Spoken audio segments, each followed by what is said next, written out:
Good evening, everybody. Welcome to another edition of the Sports Exchange. My name is Scott Morgan, Motor City Mad Mountain. Great show we have lined up today, and we're talking about AJ Hinch. Okay, checkmates the Houston Astros. Man, this guy played some serious chess today. I know Joe Ellis was playing a little bit of poker, and but I'll tell you, AJ Hinch was playing more than poker. He was playing chess and everything like that. Let me introduce the crew real quick. Candy Ampling, welcome back. Thanks. Glad to be here. And JBL is back. Welcome back, Joe. What's going on? And George Eichhorn, second of two. Hey, what's going on? Good to be part of the show. Well, won't take very long to figure out these topics, okay? We're going to talk about what the Tigers did today. We're going to talk a little Justin Verlander as well. Talk about Pete Rose and the Raiders. Where's Davante Adams? Because he's looking to be traded. I'm going to give the crew an opportunity to find out exactly where he should go. And then we're going to talk a little bit of NASCAR and the Olympics a little bit. So I have a little bit spread out and everybody has parting shots as well. With that said, let's get to it. And that will go to Mr. Detroiter. George Eichhorn, the Detroit Tigers shocked the Houston Astros with a 5-2 win at Minute Maid Park to advance to the American League I'd like to think Championship Series, American League Division Series.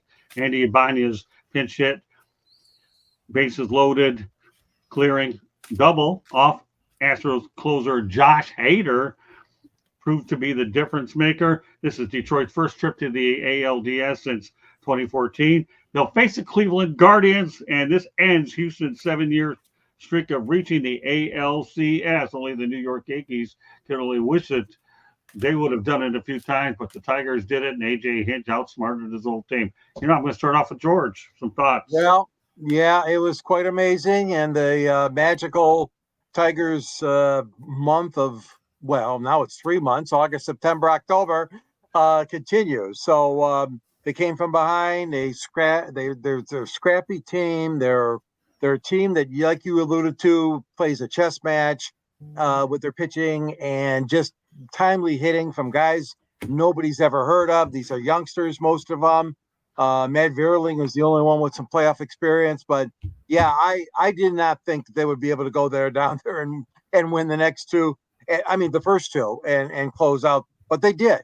So you're amazed by you look at the roster of the Tigers and you say, why are they here? Well, they're here. They got a good manager, a good coaching staff, and they're playing some great ball right now. Joe? Listen, it's utterly impressive what they've done since August 11th. They've just played a different type of baseball, and I believe I've said it here. I know I've said it on Confidential. It reminds me of the mid-90 Yankees where they built the team around their farm system. They have a good manager, and when you do that and you have a good core of young guys, you start winning.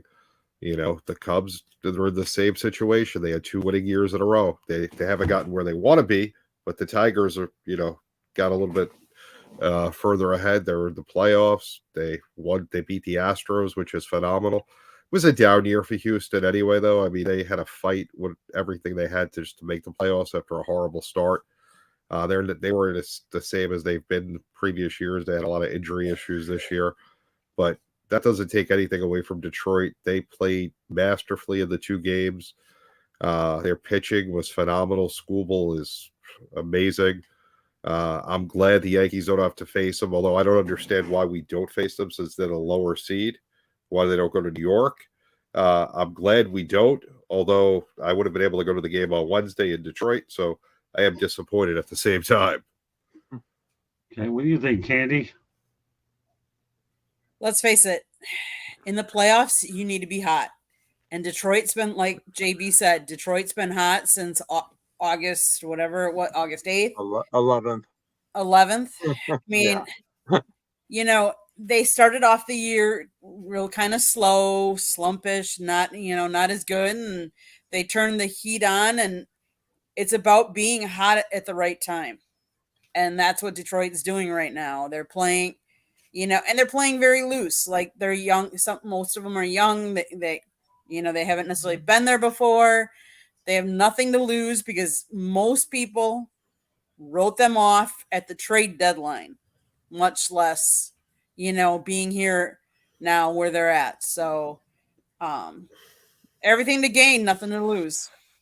Well, to say house money too, Candy, because I'm going to tell you right now, Abner Doubleday would be turning over in his grave if he saw the way the Tigers were playing ball with all these openers. Because while you can't do it through a 162 game season, they certainly found a way with the quality of pitching that they have to at least get through a couple of months. And I'm sure they'll figure out the pitching situation later. So yeah, they're on house money. They're playing chess, and AJ Hinch is winning the chess game, and he ended up doing it against the Astros.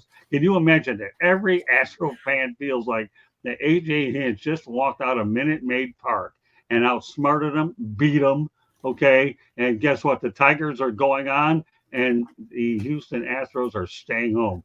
That, to me, has to be agonizing for the city of Houston. It really, really does. But it is what it is. All right. Let's stay on the Houston theme just a little bit. Justin Verlander, who didn't make the wild card roster, will become a free agent this year. But I guess the question I should ask for you guys is this, okay? Where do you think he'll wind up? George, would you have any idea? Should he leave the Astros? Well, the only place that he would end up is a team that could win it all. I mean, he probably would want to go to a team that's a contender, obviously, and those teams may or may not be the ones that are in the playoffs right now. I don't think the Yankees would take him on. They have such a high payroll already, and I don't think that Detroit would be interested in. And the reason I give you on that one is because of the fact that they're on a pretty austere program right now with Scott Harris and the owner Chris Ilitch. I mean, they're showing you what they're doing. They're winning with young kids.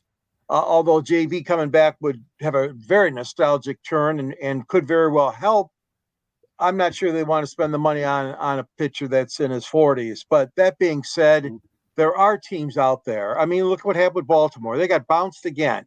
They're out already in the first round. I mean, Houston, I mean, he likes it there, but I don't know if they're going to want to bring him back. He should only have a 1-year deal. I don't know if anybody's going to be crazy enough to give him 2 years at his age, but I guess you never know. I hate to dance around your question, but quite frankly, I don't know who at this point would want him. Let's break down the numbers for Verlander this year. He had a 5-6 record. He had 74 strikeouts, and you're also looking at he pitched 90 in a third inning, 5.48 earned run average, and 17 starts. So obviously, if they were going to sign Kenta Maeda, give me a break. You mean to tell me that they wouldn't even bring Justin Verlander back? Kenta Maeda, people. Okay, this guy didn't even make the roster, and they had to bury him in the bullpen just because obviously they spent money on free agency with him, and that wasn't wise. That's what I think. I think he should go back to Detroit. You don't. Candy, what do you think? Listen, he's 41 years old. He says he's not ready, but let's face it, he actually is a pending free agent after failing to trigger a conditional 2025 option in his contract by not reaching 140 innings in 2024. He earned $86.6 million over the past 2 seasons via a contract he signed with the New York Mets prior to the 2023 campaign. So, is he willing to take a pay cut? Because I don't know anybody that's going to pay him $43 million for a 1 year when you're 41 years old. This year you only pitched how many innings? Most of the teams that I've seen are going, and not all, because some don't have the deep payrolls that some of the teams do. There's no way they could afford that. Okay. No way they could afford it. JB? Listen, I can't see him going anywhere except back to Houston. Can't see how anybody else would want him. You look at the teams that are contenders, how he fits in at the beginning of the year with any of them, I don't see for the money he'd want. I'm not a huge fan of Verlander, never have been. But I think if he wants to continue pitching, it'll be in Houston. Fair enough. Okay. All right. One thing we're going to talk about the passing of Pete Rose, and we're going to turn over to a station break with Candy. And obviously, the big news in baseball is the passing of Pete Rose. I understand that he ended up dying of cardiovascular disease, and there was a little diabetes involved. But the big question here is, does he belong in the Hall of Fame? I'll start off with you, Joe. Listen, I mean, Pete Rose is the all-time hit leader. Right. The fact that he got banned from the game for gambling has nothing to do with his hits. He he was suspended. I don't even know what year he was suspended, but it's been a long time. I think it was 88 or I think it was 88, 89. 89. Right. Yeah, Bart Giamatti. So that's what, 25 years, 35 years. Right. I mean, they could have inducted him into the Hall of Fame. He's not going to get another job in baseball. You can't argue that he has the all-time number of hits. He was great for the game, whether you liked him or hated him. The man played hard. He was the epitome of a tough player. And, I don't think he was the best hitter in the game. I think longevity is why he has the most hits. But he is the hit leader. Nobody has more hits than him ever. And that's the record. I don't think that'll ever be broken the way these guys hit right now. And to have him put in now, it's so distasteful. MLB, as usual, does things wrong, and it's horrible. He won't be able to see himself get in there and enjoy it. And, I think it was on the Lebatard show when he was asked, what happens if you get into the Hall of Fame posthumously? And he said, I don't care. I don't want it. It doesn't benefit me or, anybody to get in. So I'm with him. I mean, this was horrible. He should have got in while he was alive. There's a group of people that should be in there right now that isn't. And, right. It comes down to just horrible decisions and horrible marketing and, people thinking that they're better than what they are. Okay, fair enough. Let's go to the chat room before I turn over to George Robert Ordell. We're talking Pete Rose dead. We also lost Dikembe Mutombo to a brain tumor at age 58 and another very loss. Yeah, we did. And rest in peace to Pete Rose and Dikembe Mutombo. And the one thing about Dikembe Mutombo, this guy's on the bit. Not only was he a great player, but a great humanitarian as well. So, you talk about what he did in Africa and the playing. This guy knew what defense is all about. I can't say anything about today's NBA, but thanks, Robert, for bringing that up. We really appreciate it. All right, George, Pete, does he belong in the HOF? Well, 35 years he lived in purgatory. 35 years. And like you said, JB, he does not want it. He said that many times. Now, Bud Selig, if you go back to the early 2000s, he offered Rose a chance for reinstatement, but Rose refused because there were a lot of conditions tied to it. He had to come clean, no more casino appearances, no more gambling, of course. Had to give a lot of things up, and Pete said no. He said no. So he was offered by Selig an opportunity, to start over. And again, that condition may or may not have helped him to get into the Hall of Fame because the commissioner doesn't control the Hall of Fame. The writers and the broadcasters and, the committees and all that do that. But does he belong there? Yes, he does belong there. And now that he has passed, I don't care what he said. I mean, I care, but I don't think it matters if he didn't want to, or he said he didn't want to, because I'm sure members of his family and his ardent fans would want him in there. And it's up to the committees. I don't think they're going to put him in, but I do support that, Scott. I wish he would be in the Hall now. What do you think, Candy? I'm going to disagree. I don't think he belongs. I think his record belongs. His name that he did all those hits. Back in, he signed an agreement back in the day to be placed on baseball's ineligible list in 1989 after an investigation found he gambled on Cincinnati Reds games as a manager of the club. The ban meant he couldn't go into the pro baseball or be associated with it. He knew that. He signed that agreement. Right. Yes, he is the all-time hits leader. That can be in there. But should he? I don't agree with it. I do not agree with that. That he is he's on the lifetime ban list. There are other people that are on this lifetime ban list that are still not in there as well. If we say we have rules and then we start breaking them, we break them for everybody. I mean, his record, yes, should be in there as part of the history of the Hall. But should he? I don't believe he should, but that's my personal opinion. I know I differ from a lot of you, but I don't believe he gambled on the game that he played.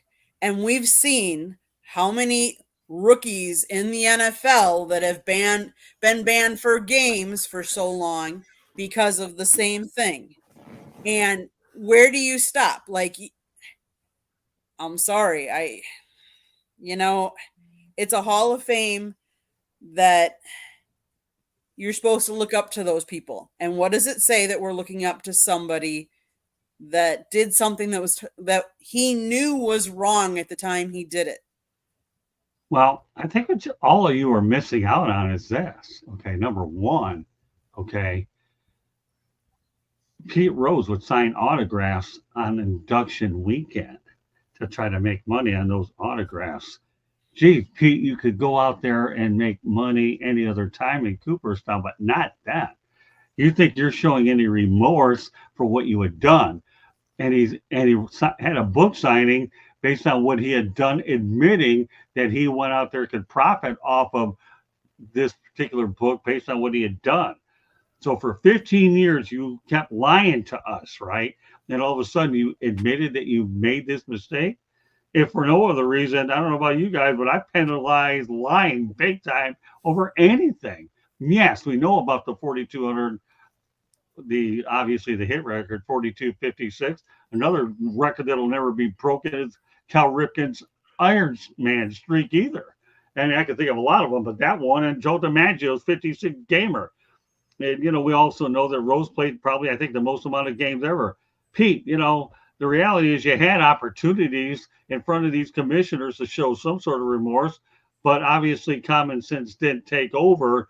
And everybody knows that notice is on every clubhouse, but he decided to do it anyways and gambled, going out there and betting on his own team. I think you can't do that. So you know what? I get it. I think if I remember right, in Cooperstown, they acknowledge records. They just don't have a plaque up there for them. So it's not like you're leaving out important information. You're not giving the guy an opportunity to have a plaque there, which means everybody. And when you think of how many people get inducted into the Hall of Fame, there aren't that many. If you get a 74.8% vote, okay, guess what? You're waiting another year. They don't round up in the Hall of Fame. They just don't do it. So, Joe, you're right. From a numeric standpoint, he belongs there. But Bart Giamatti banned him, and two other commissioners had a chance to do it, and he didn't. Never showed remorse. That's the biggest issue I have with the whole thing. So anyways, let's go out there and give Candy a station break. Last November, Scott, your host, wrote a book called Lessons from the Microphone, Tuning into the Enduring Wisdom of Visionary Leaders. Talks about his 40 plus years in the industry and how it has changed. It is available on Amazon, Barnes & Noble, Kindle, Apple and Google Books. There is a link on our website, www.southfloridatribune.com, where there is also a link to our merchandise store where you can get hats, sweatshirts, t-shirts. Go check out all the apparel that we have to offer. You can also get either South Florida Tribune or, I need to say, Motor City Madmouth as well. So whichever you'd prefer, go check it out. Check out our website. As all of the gentlemen on this panel have written on our website, I take pictures. They're up there. Go check us out. If you like to listen to podcasts, you can find us wherever you get your podcasts. Monday nights, we talk baseball. Tuesday nights, we talk football. Wednesday and Thursday nights, you just never know what we're going to be talking about. The hot topics of what's going around on Sports Exchange Wednesday and Fire Up on Thursday. If you want to advertise or sponsor a show, call Scott 954-304-4941. If I talk too fast or you didn't catch any of it, it's been scrolling on the bottom, or just hit the rewind and listen again. Back to you, Scott. She talked too fast. She learned it from me. Please don't learn everything from me. I mean, I know I'm king of the road when I have a lead foot. And, I got to give Candy credit. She'll never drive as fast as I do on the interstate, but she's been known, when she sees slow drivers down here, I've taught her you really have to make sure that you keep up with traffic. And even if I have to take the NASCAR approach, and by the way, I will have a NASCAR topic on here tonight, by the way, but she learned a lot from me, but there you go. You have it at the bottom. And Joe Ellis obviously is a big part of what we're doing with Sideline Sports as well. Worked on a lot of projects in the past with them. We're going to be planning to work on a few more as well. All right. So now let's change the sport anyways over to the National Football League. Las Vegas Raiders wide receiver Davante Adams wants to be traded. So best landing spots, Mr. Ellis. So, I mean, obviously the best landing spot would be Kansas City, but that will never happen. The Chiefs and Raiders, I can't foresee them making a trade, being in the same division and hating each other. That leaves two other spots in my mind, the Jets or New Orleans, back to his old buddies, Derek Carr or Aaron Rodgers. I don't see how he helps the Jets. The Jets have more than enough talent on the offense. New Orleans, they don't have that star receiver. They have good receivers, but they don't have a star receiver. I think he'd fit in really good there, and that would elevate their offense. But I don't know how long it's going to take this to be done. I could see this dragging on a few weeks because of the salary cap and teams trying to save money and not trying to pay him all this extra money going for him right away. Well, part of that might do, depending on what the Raiders' compensation as well. Do you want to give up a second-round pick for this guy? If somebody's willing to pony up a second-rounder, it gets done a little quicker, and an established player too. So it'll definitely be interesting. All right, George, what do you think? Well, I know one team he's not coming to, the Detroit Lions, because they obviously feel that very confident with their roster right now and their receiving core. Yeah, I mean, you say the Jets, JB. Okay, yeah, well, look what happened. They lost to Denver, right? Yep. So I still think he may end up in the Jets uniform. But, yeah, it's going to depend upon, teams that they have enough money, teams that have enough value, to offer the Raiders. I mean, it's a tough situation. I'm not a big fan of guys holding out. I never was before. The Detroit Lions used to have guys holding out all the time under a different regime. But Adams, he's got to play. I mean, he is a very gifted athlete, good receiver, solid credentials, and I tell you, this situation with the Las Vegas Raiders, they continue to have problems. Even finishing 500, let alone trying to make a playoffs. But there are several teams that could use him. I just don't know who's going to have the money in order to afford him and want to give up. You mentioned draft choices. Well, draft choices can be always given up. You just don't want to give up high draft choices, as we learned with the Rams and the Lions in that incredible trade that time. But I'll tell you what, like I said, I'm a fan of him. I mean, he's a talented guy. He needs to be playing. He needs to be suiting up and playing and, get off this, get off the schneid and start getting into the action here in 24. What do you think, Candy? Well, George, I will tell you that he does have a hamstring injury, so that will hamper a lot of teams going after him. Teams need $13.5 million salary cap room. Kansas City does not have it. They only have around $10 million, so they can't.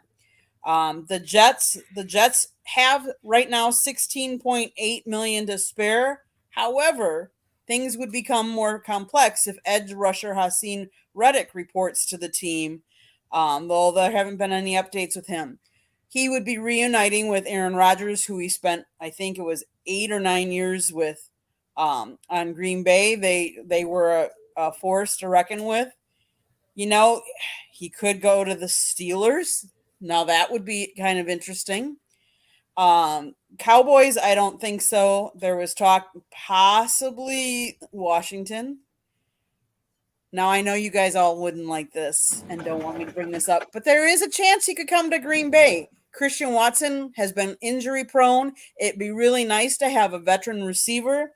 And the Packers actually have 14.2 million in cap space, so they'd have enough space for him. Now, do they want to bring on someone that also has a hamstring injury?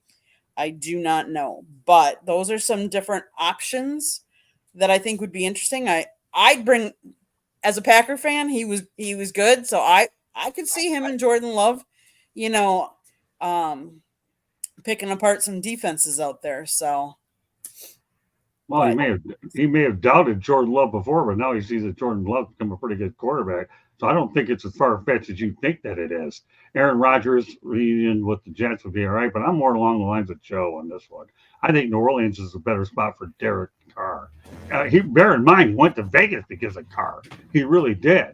So now, obviously, to have him go back to New Orleans with Carr, to me, would make the most sense. So if I were going to place anybody in a particular order, I would actually say New Orleans first, find a way to make it work with the Jets, and I would tend to go with Green Bay as the third option. I'm not so sure about the realistic possibility with the other one, but that would be my order as well. So nevertheless, the party is over for Davante Adams in Las Vegas. All right, so we're going to change gears a little bit, and there, pun intended, you better believe there is. NASCAR announces that there's going to be a race in Mexico City in 2025, and it will be the first points race outside the USA in 67 years.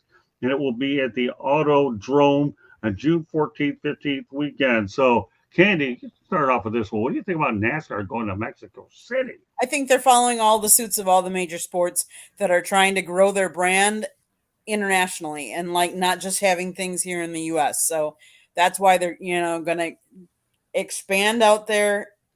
Good for them. Everybody's doing it. They're trying to get international fan bases. They're trying to drum up more revenues, different place to market their brand. And IMSA does, Le Mans, so they're out there. Why not NASCAR going more international? Don't get me started on Le Mans, because you know darn well that's on my bucket list next year. I've done the Rolex 24, I've done Sebring 12, and I'm aching to get to Le Mans. But yeah, it'll be interesting to go to Mexico City. Obviously, it's proving ground with the NFL. I think has baseball played a game down in Major League Baseball, played a game in Mexico City. So yeah, why not NASCAR? And I don't know much about the Autodrome, but evidently they must feel it's a worthwhile facility. What do you think, George?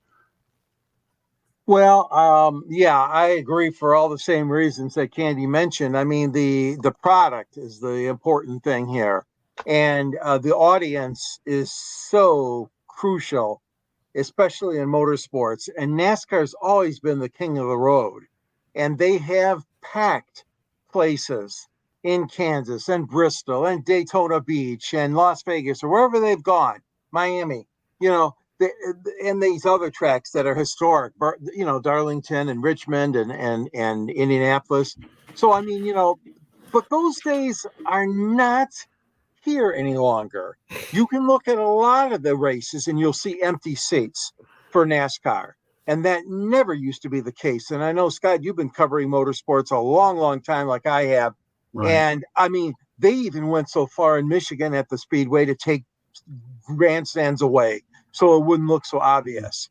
So this is a great opportunity for NASCAR. And again, to showcase their product, to expand a little bit.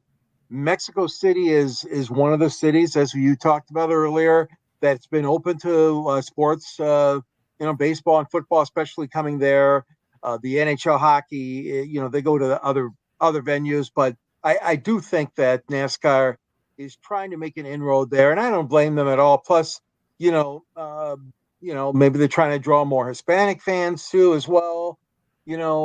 South American fans, which I know they have a lot of, but they want to do more of that.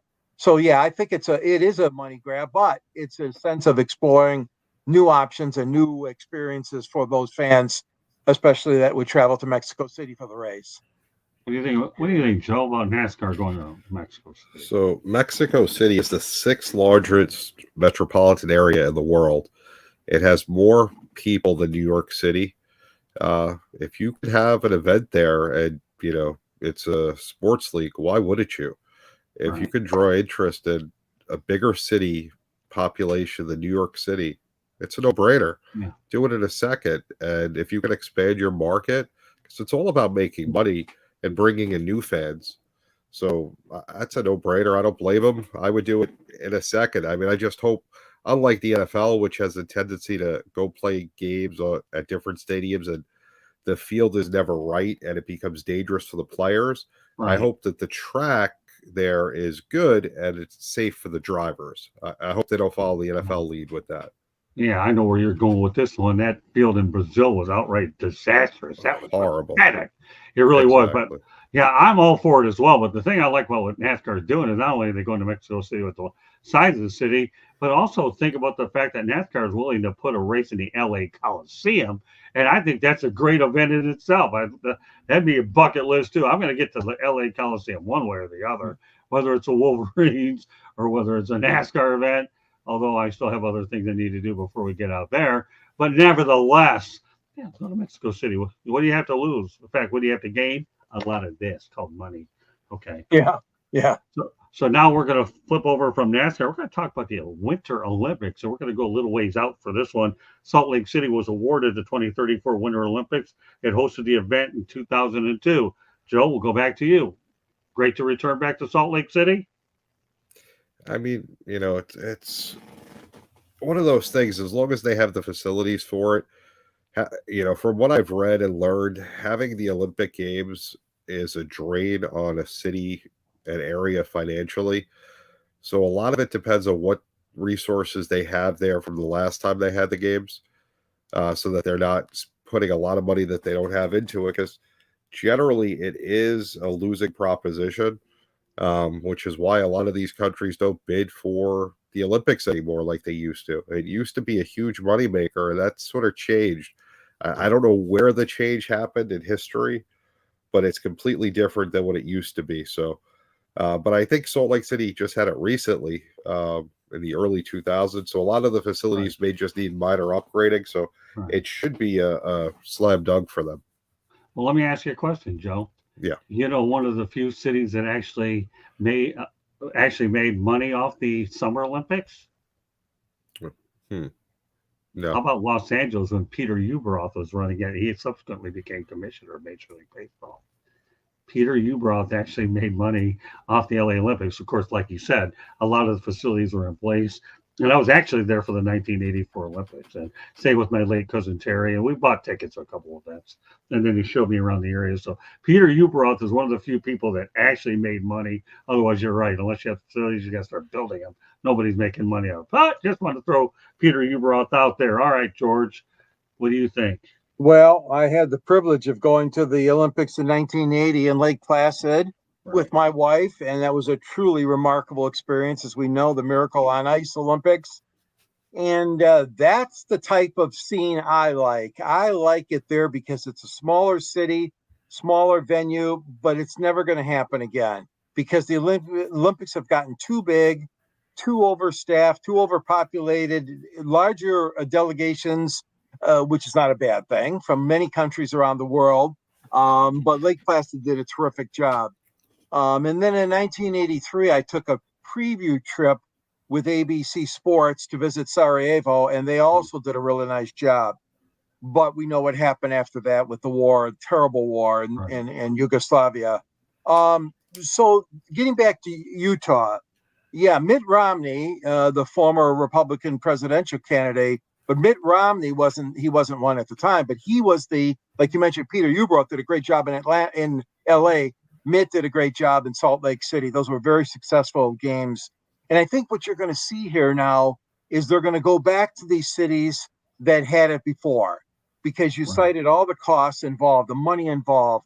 and you mentioned, Joe, about the infrastructure. Salt Lake City has a lot of that still there, which is great. They might have to build a few things, but we don't know yet. But I'm glad it's back in the U.S. And of course, it's back in Los Angeles. The next summer games are going to be in L.A. So the USA's got 2 of them coming up. But yeah, they're very expensive. Oh my gosh, everything from security to the police protection and all the things that have to go with barbed wire, and it's terrible. I mean, but it's needed because of the threats and terrorism stuff. So a lot of extra money is spent, more than it ever was before. It is a costly venture, but my heart says yes. I'm happy for the U.S. getting the Winter Games again. So let me ask everybody out there, and Candy, you can't research this one because you're smart enough to probably do it. What 2? Let me tell you, I put nothing past her. She's really doing good when it comes to research. I've never seen anybody who researches so well on the fly. What two U.S. cities actually hosted the Olympic Games where the U.S. won a gold medal in hockey? Anybody want to take a guess? I know the answer. What about you, Joe? Squaw Valley. Yeah. Well, one is Lake Placid. Yep. Yeah, there you go. Squaw Valley and Lake Placid. Yeah, I didn't know the first one. That must have been way back. Well, yeah, that's okay, Joe. I give you credit. I mean, yeah. you weren't. George is the oldest one on the panel. I'm the second oldest, and I'm not going to designate ages for the remaining 2. But I remember when I was in Lake Tahoe, though, many years ago, and I've been there a couple times. Never been to Lake Tahoe. It's a great place to go. Awesome out there, scenery up. But yeah, I don't think that a lot of the Squaw Valley facilities back then when they had it are there. But just going to that part of the country around Lake Tahoe and going to Squaw Valley is unbelievable. Yeah, you had Squaw Valley, and then you obviously had Lake Placid. Of course, George was doing reports when I was working at WXYZ and phoning them in. So, Katie, what are your thoughts about Salt Lake? So, Salt Lake City, Utah will host the 2034 Winter Olympics, which will take place from February 10th through the 26th. The Paralympic Winter Games will follow in the same venues from March 10th to the 19th.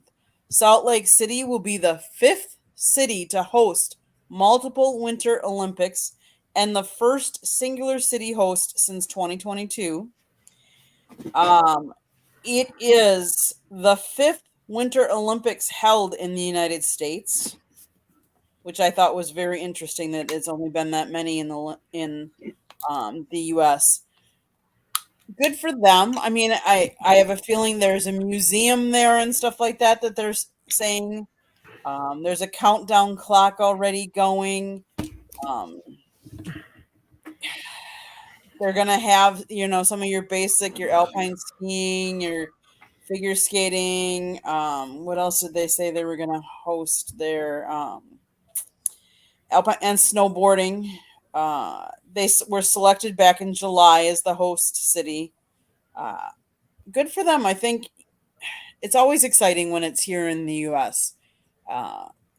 But good for them. Good for them. I mean, I think that they won't have as much cost because I think they will use some of the same old venues, even though they, are how old. I think. I just think it's cool because it's not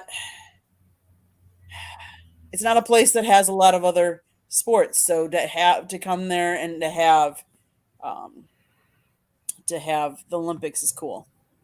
Well, let me tell you, I've been to Salt Lake City before. I ended up seeing the Utah Jazz, I think, play like 1 or 2 games over there at the old Salt Palace. I think it was torn down and they built another place out there. I think it was at Delta Center. I don't know what they're calling it now. Nevertheless, I saw games there. I even saw a hockey game there, like a AAA type of AHL game over there. And it was actually on a segment when I was taking this long drive around the country to knock off the remaining states I had so I could hit the 48. And then I would target Alaska and Hawaii later on. So Salt Lake City to me is ideal. But let's not forget, okay, here in the National Hockey League, the Utah Hockey Club will be making its debut. So now you're going to have the National Hockey League out in Salt Lake City, and you have the Utah Jazz, and I believe they have an MLS team. I'm not sure.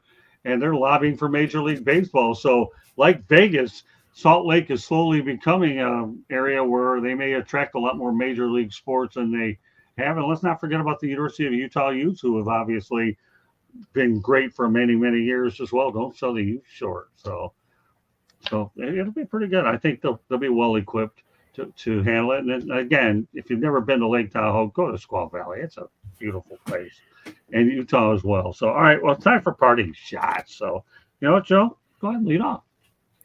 So Major League Baseball, as usual, makes millions of mistakes. They don't know how to run a league. Last week, there was a hurricane in the southeast. The Mets contacted the commissioner's office on Sunday to try and get the games moved to Monday and Tuesday to have a doubleheader on one of the days and play on Monday, so that this way they get all their games down in Atlanta. Major League Baseball contacted the Braves, and they kind of sat on it. Never happened. And sure enough, the Mets played a game on Tuesday night in Atlanta. Wednesday was postponed around 4 p.m. Central Time. Mets had to get to Milwaukee, get out of the hurricane so that they could fly. Got to Milwaukee late Thursday. Played on Friday. Played over the weekend. Went back to Atlanta for a doubleheader on Monday. Game 1 was a phenomenal game. Went back and forth. The Mets won on a Francisco Lindor home run in the 9th inning, and they got into the postseason. And the Braves followed up a 1-game 2. And the Diamondbacks got shut out of the playoffs because 9 times out of 10, I would say 70% of doubleheaders are split. And all the teams had to do was win 1 game, and they were in, and the Diamondbacks were out. Now the Braves had to fly all the way out west to San Diego. And as you can see from last night and tonight, they just don't have any life in them. They're getting their blank kicked. A little bit different from the Mets. They're playing up, but I don't know. I'm shocked that they're doing as well with the Brewers. But the Mets are just a hot team right now, and it's a close game. The Brewers could still take this one, but the Mets are at least giving them a little bit of a fight and have a chance to close out the Brewers if they close out the game. But MLB baseball, you affected 3 teams with this horrible decision. You got to step in. You know it was a hurricane. You know people's lives were at risk. You just messed up. You know, the Braves rotation, the Mets rotation, yet the Diamondbacks got kept out of the playoffs because of it. It was just a horrible situation, and it was like there was no foresight to it. When, you know, all you had to do was turn on the Weather Channel, and I'm sure it was there.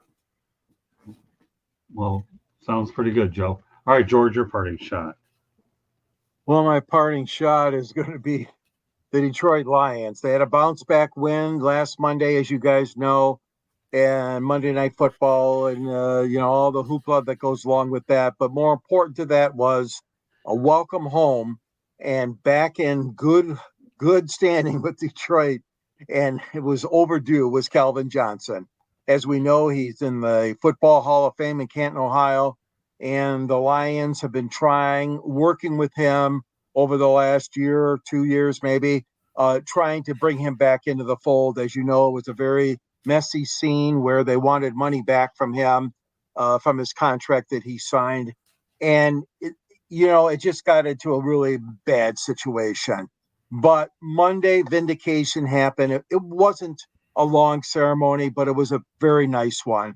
There was alumni night for Detroit Lions, so they brought back Eric Hipple and all kinds of great players. Of course, Stephen Tulloch and Lomas Brown, and Billy.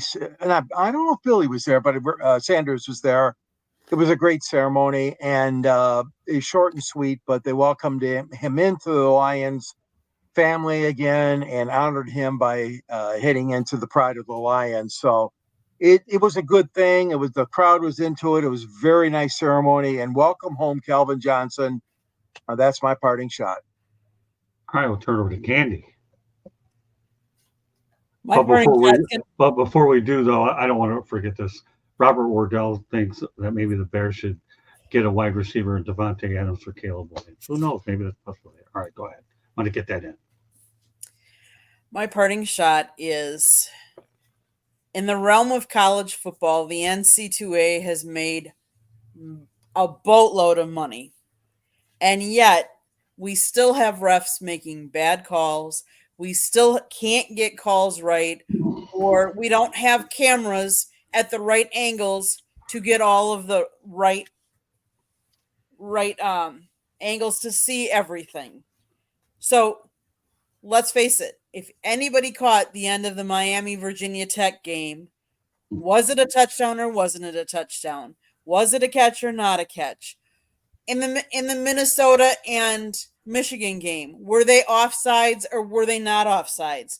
They have now not appealed, but they have now gone. The Big Ten has gone to the NC2A to change where the refs are going to stand. Come on, we've been playing football for how many years? Why is it taking now them to change some of these rules? Why can't they have cameras, more cameras? Let's face it, some of these cameras these days can catch so many different angles that why is it coming down to this now? Come on, NC2A, get it together. Get better. Don't hold your breath because I think you're searching for a miracle there anyways. Quick question before we go on. Yeah, go ahead. This weekend in the NFL, kind of similar to Candy's point, I've never heard this before. Maybe I just missed it in all the NFL games I've watched. Yeah. Multiple times I heard, the call was changed because of a replay assist. Has anyone ever heard that before about replay assist during a game? Because multiple occasions I heard that over this weekend. I can't say I have. I've never heard those words used like that, JB. Okay, because it happened multiple times, and it wasn't a challenge or anything. It was what was the spot of the ball? I forget what the other one was. It may have been a turnover that was overturned or something, and it was they said because of replay assist, and I've never heard that. I'm like, since when did that go into effect? And when were they going to tell us? It says NFL replay officials assist on-field officials with game administration, including rules and penalty application and helping with the clock. An NFL replay operator, ironically, earns a salary of almost $58,000 a year. Okay. Yeah, every game, as you guys know, has a replay official assigned, and he sits in the press box. Yeah. It was just very interesting because I've never heard like on a spot or anything like that where, they made it specifically where they said, the replay assist official made the call. I'm like, wow, that was just weird, because it's usually the guy on the field that does it, or unless the coach challenges it, and that's up to the coach. I've never heard of it, so I'm hearing it from you folks first. I don't know, haven't. But you know what? I'm going to go to a parting shot. Somewhat related to Candy, at least with the Michigan. Anyhow, the Michigan Wolverines held off the Minnesota Golden Gophers by a score of 27-24 on Saturday, improved their record to 4-1. They're still undefeated in the Big Ten, but I'm looking forward to seeing what they're going to do in its first road game versus the Washington Huskies, a title rematch. The Washington Huskies in the Big Ten. I'm still trying to get used to it.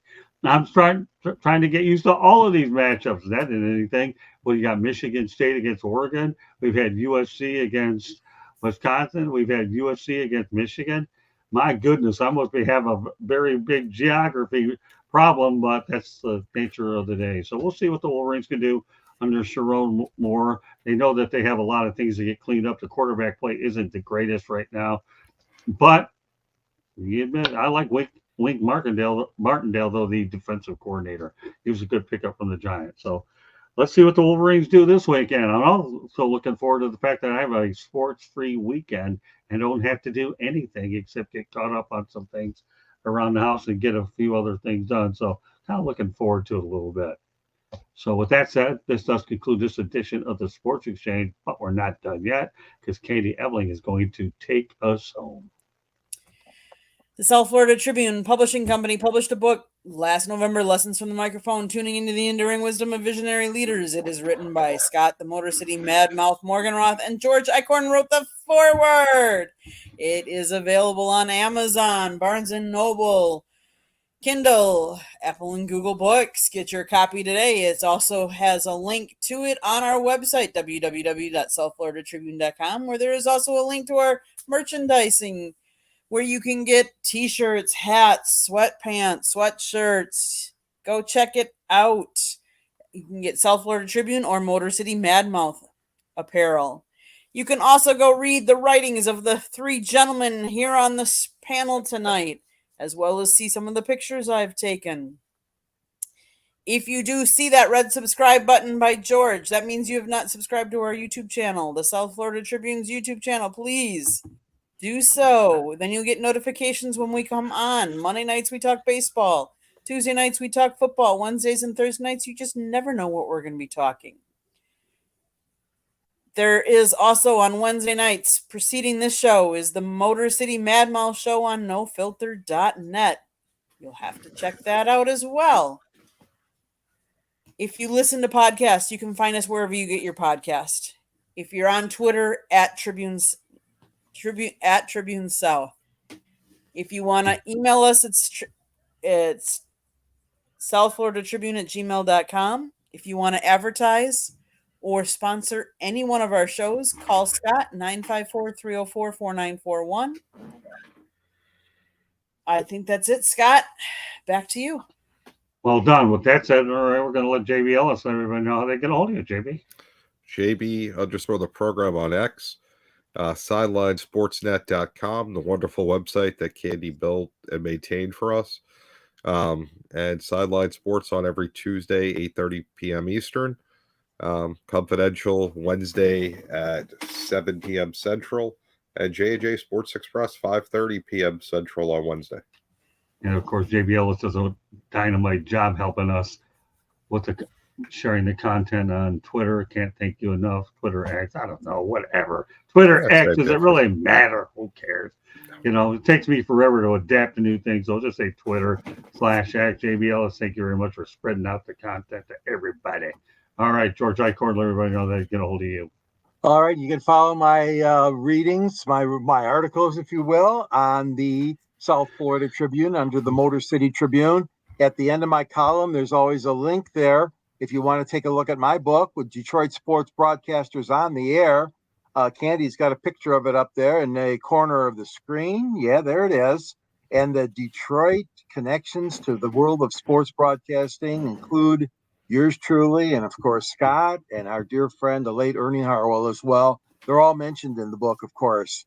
You can follow me on this channel with 108 Stitches Baseball Show, the Sports Exchange, Fire Up shows, wherever Scott and Candy and the crew need me. Then I'm also available on Twitter, known as X, to some people, Sand G Sports 99, on LinkedIn under George Eichhorn, and then on Yahoo at geichhorn@yahoo.com.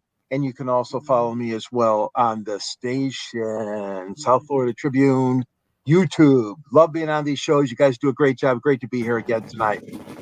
And this is your Wednesday night crew for the Sports Exchange. JB Ellis, we brought him into the party. After all, this show goes back to the 80s when George Eichhorn and I were doing it on terrestrial radio. My gosh. How many people were born then? Don't get me started with that one. Yeah. Otherwise, but it's been a while. We picked it up, brought it back, and going nowhere. Of course, now we have a tradition.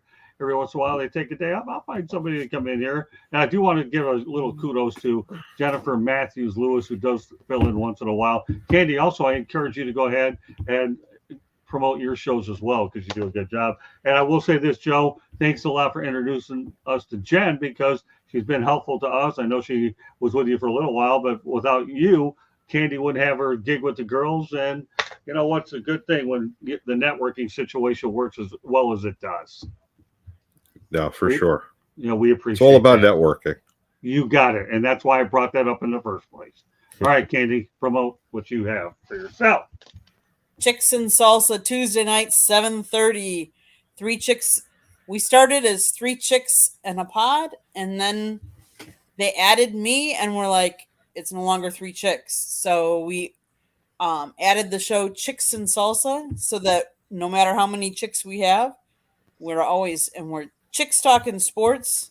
We talk a little bit this week. We talked a little bit NIL, a little bit of college, a little bit of football. We had heard about Pete Rose, so we, dedicated a little bit to Pete.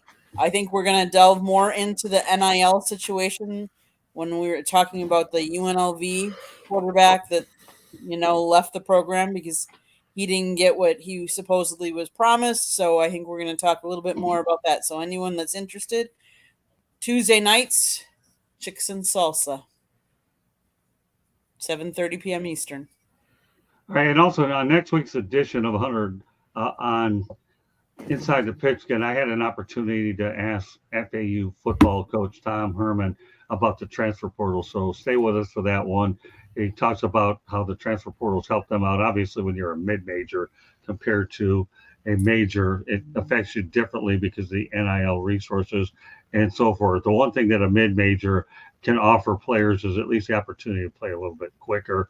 But that's just the way this whole NCAA business works out. And I'll tell you one thing, I continue to have a great run with the Miami Hurricanes as we really enjoy going to those games as often as we can. So they're a great media distribution partner. We have a lot of them, but I just wanted to make those final references as well. So with that said, that does conclude this edition of the Sports Exchange. On behalf of Candy Abeling, George Eichhorn, JB Ellis, my name is Scott Morgan, Roth the Motor City Man. I'll thank you for joining us, and we'll see you next week at this time. Good night, everybody. Have a great weekend.